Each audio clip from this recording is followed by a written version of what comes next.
Assalomu alaykum hammaga. Bugun shu paytgacha bajarib kelayotgan momentum o'sha Galaxy tasklarni bajarib kelayotgandik.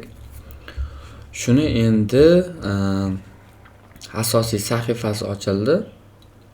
O'shanda qanaqa qilib ishlash haqida tushuntirib berishga harakat qilaman. Agar kimda kim bajarmagan bo'lsa, linklarni Telegramda bor, kirib bajarib qo'yamiz. Xo'p. Bu yerda yana boshqa tasklari bor. Hozir. Bunda 203 kishi qatnashgan. Juda ham tez tugab qolyapti. Hayronman, qanaqa qilib kam vaqtga qo'yyapti xolos tasklarini. Ulgurmay ham qolasiz. Mayli, bizga bu muhim emas. Asosiysi bugungi qiladigan ishimiz. Undan oldin momentum.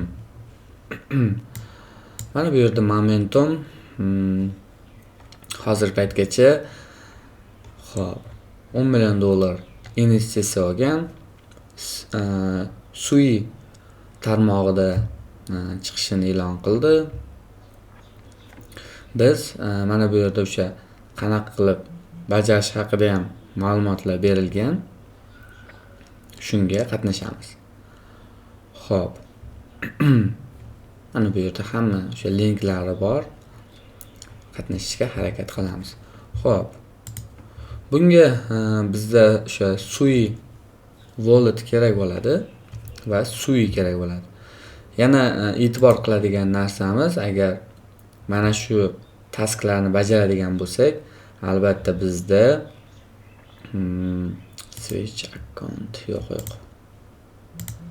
Xo'p, bizda settings bo'lmay kiramiz. Wallet adresga kiramiz. Bu yerda o'sha Sui walletimiz ulangan bo'lishi kerak. Galaxy'da o'sha Sui wallet. Agar kimda kim OKXda ishlatayotgan bo'lsa, o'sha OKXda hammasi bor. Sui walletni ham mana ulab qo'yamiz. Bu yerda mana o'sha EVM, Solana, Sui asosiy walletlarimni ulab qo'yganman.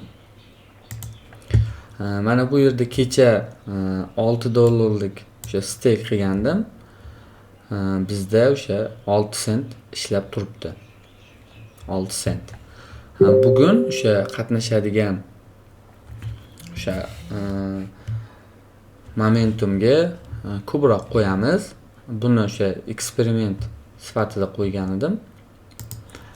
Mana hozir 10 dona Sui wallet, o'sha Sui coin'ini walletga tashladim. $24 bo'ladi. Shuni endi birgalikda hozir qilamiz. Xo'p, birinchi o'rinda biz nima qilishimiz kerak? Bu yerda e'tibor qilsangiz, o'sha yaqin o'sha Walrus coin'i chiqqan edi. Walrus USDT'ni o'sha stake qilib qo'yishimiz kerak yoki Sui o'sha Walrus Sui coinlarni stake qilishimiz kerak bo'ladi. Mana bu yerda o'sha bir qancha turlari bor.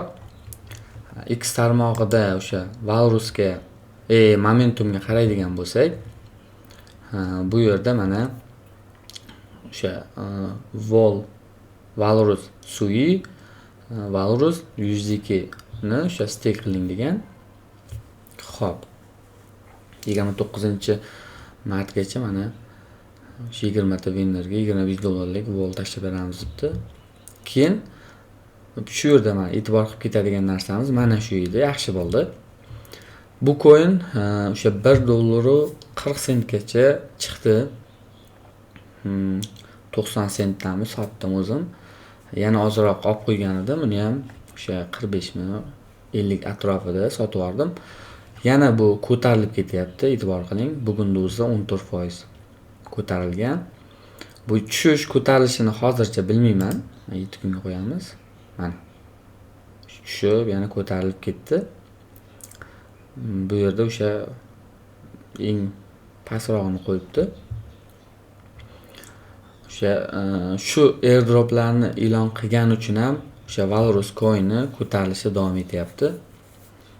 Bizga bu ko'tariladimi yo'qmi qiziq emas. Asosiy qiladigan ishimiz o'sha mana shu ikkita joyga o'sha qo'yib qo'yishimiz kerak bo'ladi. Xo'p, 10 dona 10 dona qo'yishimiz kerak. Swap qani ekan? Bridge, my position, trade bo'limiga o'tamiz. Suidan o'sha vol tokeniga 5 tasini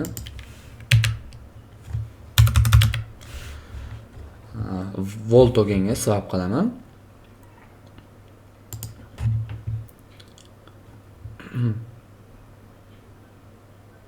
Bu o'sha vol bilan sui tokenni o'sha stake qilishim menga momentum coinini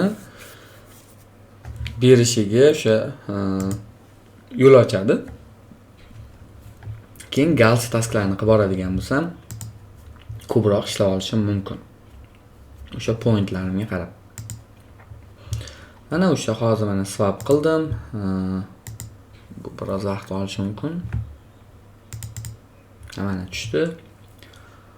Xo'p. Biroz ko'p ekan bu yerda. 4 dona Sui tokeni Walrus tokenidan 15 dona mana stake qilib qo'ydim. Buni yaxshi va yomon tomonlari bor. Yaxshi tomoni, sizni coiningiz ishonchli joyda turibdi. Buni yechib olishingizga bir xil joylarda 7-10 kunda yechib olish mumkin.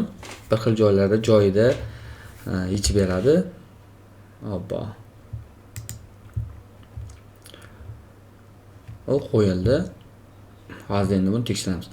Bir xil joylarda o'sha bir kunda coiningizni olishingiz mumkin. Bir xil joylarda 7-14 kun vaqt oladi. Hammasi har xil. Lekin ishonchli yaxshi tomoni sizni coin o'sha trade emas. Asosiysi sizni coiningiz to'g'ri mayda summa ishlayapti, chunki $6 ga 7 sent. Agar ko'proq bo'ladigan bo'lsa, ko'proq ishlab beradi. Shuning uchun sabrli bo'lib, o'sha stake qilib, o'sha airdroplardan maksimalni ishlab olish. Sizni coiningiz eng asosiysi turibdi. Qanchadir miqdorda, kam miqdorda bo'lsa ham ishlab turibdi. Sizga bu plus bo'ladi. Ikkinchisi o'sha momentum coin'i chiqadigan bo'lsa, sizga qanchadir miqdorda coin beradi. Bu ham sizga plus. Stake qilishda o'sha plus tomonlardan biri mana shu. Hozirgi kunda xuddi shunaqa o'sha stake qilib turib ishlash mumkin bo'lgan o'sha airdroplar mavjud. Bulardan biri yaqindagina o'sha video qilib beruvdim. O'sha qanaqa edi? Plaza Finance bundan ishlasa bo'ladi. Keyingisi hozircha ketayotgan, xo'p, nomi nima edi?